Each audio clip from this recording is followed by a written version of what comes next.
Jharkhand GK only for Jharkhand उत्पाद सिपाही। चलिए शुरू करते हैं पहला प्रश्न। इसमें आपसे पूछा है महुआ डांड अभयारण्य झारखंड के किस जिले में है। तो इसका सही जवाब हो जाएगा, देख लीजिए आपके सामने चार ऑप्शन है, तो इसका सही जवाब है लातेहार, डी ऑप्शन सही है। अगला प्रश्न दूसरा नंबर, इसमें आपसे क्या पूछा है, लाह उत्पादन की दृष्टि से झारखंड का देश में स्थान है। लाह उत्पादन के दृष्टि से देश में झारखंड का कौन सा स्थान है, तो पहला स्थान है। अब चलते हैं अगला प्रश्न। इसी तरह का प्रश्न एग्जाम में आएगा, आप कंटिन्यू वीडियो देखते रहिए। इसमें पूछा है बोकारो इस्पात संयंत्र का निर्माण किसके सहयोग से हुआ था। इसको मैं थोड़ा सा डिस्कस करके बताऊंगा, यहाँ पर समझने का प्रयास करिएगा। एक ट्रिक मैं बताऊंगा, आप याद रखिएगा। बीरू भीरू राज दुबे, इसको आप याद करेंगे ना, तो देखिए कैसे आप बता सकते हैं।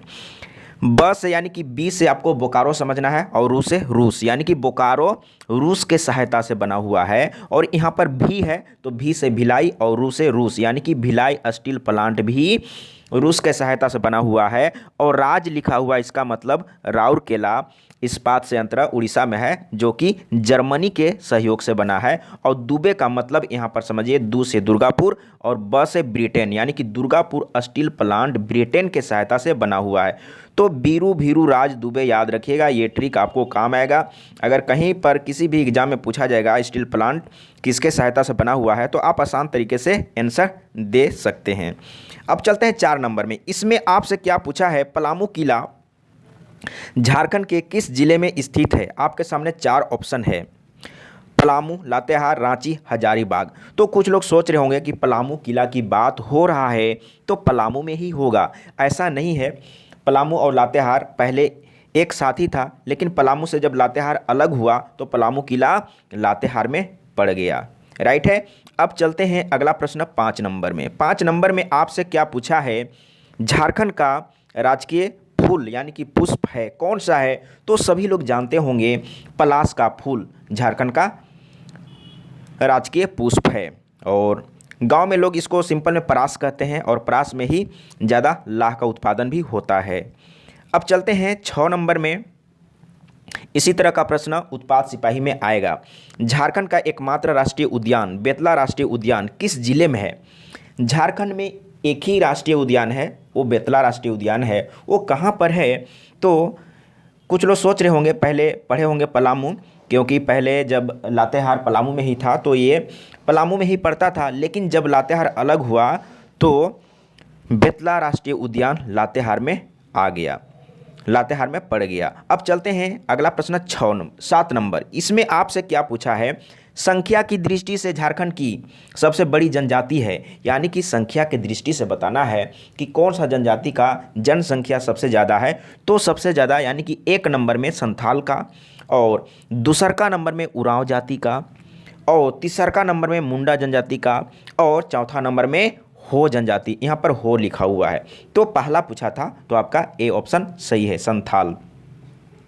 अब चलते हैं अगला प्रश्न 8 नंबर। 8 नंबर में आपसे क्या पूछा है, झारखंड का सर्वाधिक जनसंख्या घनत्व वाला जिला है। अब यहाँ पर समझिए, कुछ लोग सोचेंगे सिंपल में जनसंख्या, लेकिन यहाँ पर घनत्व की बात हो रहा है।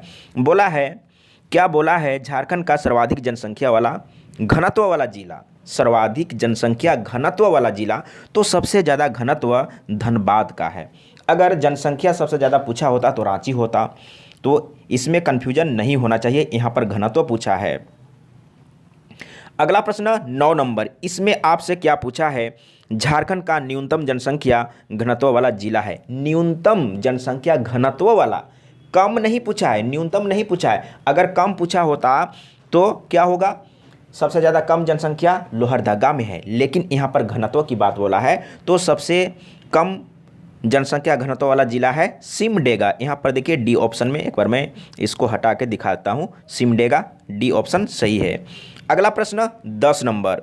इसमें आपसे क्या पूछा है, बिरसा मुंडा हवाई अड्डा कहाँ स्थित है।